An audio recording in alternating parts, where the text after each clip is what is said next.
जय सिया राम। सब सुख लहे तुम्हारी सरना, तुम रक्षक काहू को डरना। श्री हनुमान जी हम सभी के सबसे बड़े संकट मोचन हैं। हम किसी भी संकट में पड़ते हैं, चाहे वो संकट छोटा हो या बड़ा हो, सबसे पहले हमारे मुख पर एक ही नाम आता है, वो बजरंगबली का नाम आता है, क्योंकि वो हमारे संकट मोचन हैं, हमारे संकटों को हरने वाले देव हैं। तो सबसे पहले हम उन्हीं को याद करते हैं, जिससे कि हमारे जितने जीवन में जितने भी संकट हैं वो दूर हो जाएं। आजकल के जो यूथ हैं, जो कि इसी सर्च में लगे हैं कि भक्ति से हमें मिलता क्या है, भक्ति करके होगा क्या, क्योंकि आजकल के जितने बच्चे हैं 15 से जो 20 साल की उम्र जो होती है, उसमें अक्सर इंसान काफ़ी ज़्यादा कंफ्यूज्ड रहता है कि भक्ति करने से होगा क्या, हमें डिवोशनल क्यों बनना चाहिए, स्पिरिचुअल क्यों बनना चाहिए, इन सब से क्या होता है। तो कई ऐसे भक्तों के अनुभव होते हैं जिन्हें सुनने के बाद एक इंस्पिरेशन मिलता है आजकल के यूथ को, और आजकल के जितने भी जो बच्चे हैं, जो आजकल के जो जेनजी जिन्हें कहते हैं बच्चे हैं, उन्हें ये अनुभव सुन के एक इंस्पिरेशन मिलता है।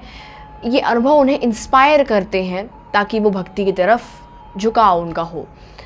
तो आज मैं आपको एक ऐसे ही भक्त का अनुभव सुनाने जा रही हूँ जिन्होंने अपना काफ़ी बढ़िया अनुभव बताया है और काफ़ी ऐसी अच्छी बातें बताई हैं। तो इस वीडियो को एंड तक ज़रूर देखिएगा, और अगर आप चैनल पे नए हैं तो सब्सक्राइब करना ना भूलें, और साथ ही मेरे इंस्टाग्राम को भी फॉलो करना ना भूलें, जो कि है suhani_.bhardwaj।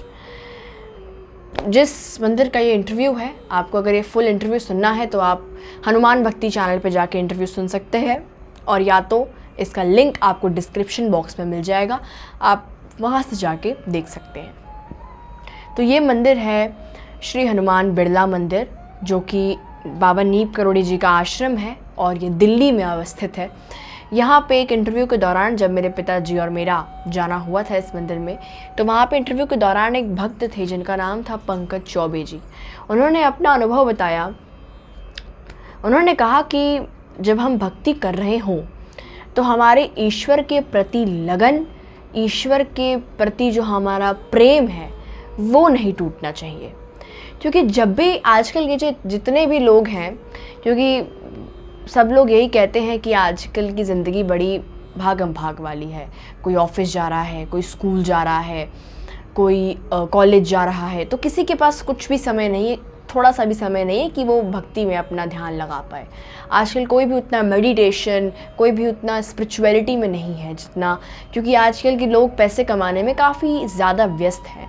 क्योंकि कई लोगों के मैसेजेस भी आते हैं कि हमारी तो जॉब होती है 9 to 5, 9 to 8, तो हम भक्ति कब करें। तो इनका ये कहना है कि अगर आजकल के इस जनरेशन में लोग भक्ति कर भी रहे हैं तो सिर्फ अपने काम के लिए कर रहे हैं, सिर्फ अपने फेवर के लिए कर रहे हैं। जब भी हम भगवान के सामने बैठते हैं या फिर जैसे ही हम मंदिर में घुसते हैं, तो हम सबसे पहली चीज़ यही मांगते हैं कि भगवान हमें ये दे दो, भगवान हमें वो दे दो।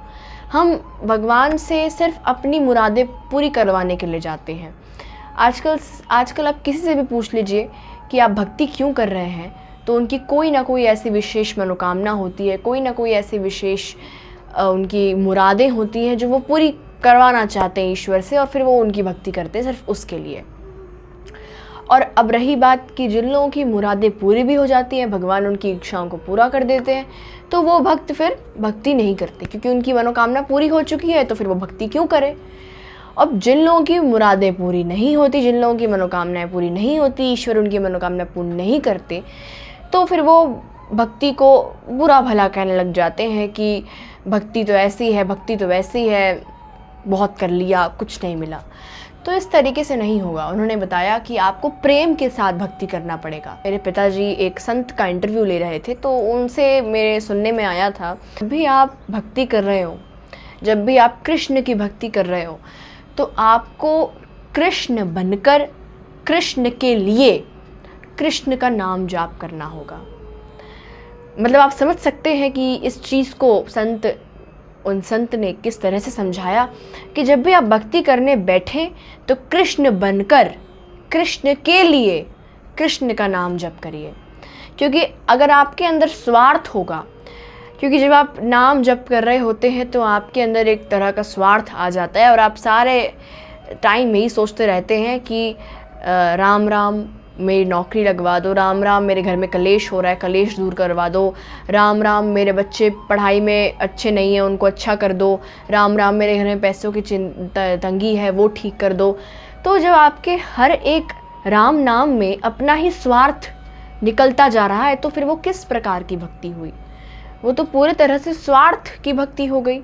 जब निस्वार्थ आप भक्ति करेंगे तो आपकी कोई मांग नहीं होगी, क्योंकि जब आप निस्वार्थ कर भक्ति करने बैठेंगे तो ईश्वर तो वैसे भी आपको सब कुछ दे देंगे, तो आपको मांगने की ज़रूरत ही नहीं है। राम बनकर राम के लिए आपको राम नाम का सुमिरन करना चाहिए।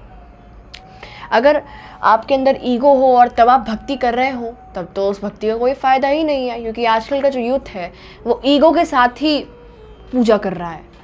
आजकल की जो यूथ है कि भगवान एग्ज़ाम में पास हो जाऊं बस, तो उस चीज़ में फिर आपको सोचने की ज़रूरत है कि जब आप ईश्वर की भक्ति करें तो बिना किसी ईगो के साथ करें, बिना किसी एटीट्यूड के साथ करें, जिससे कि ईश्वर आपको उसका फुल फल प्रदान कर पाए।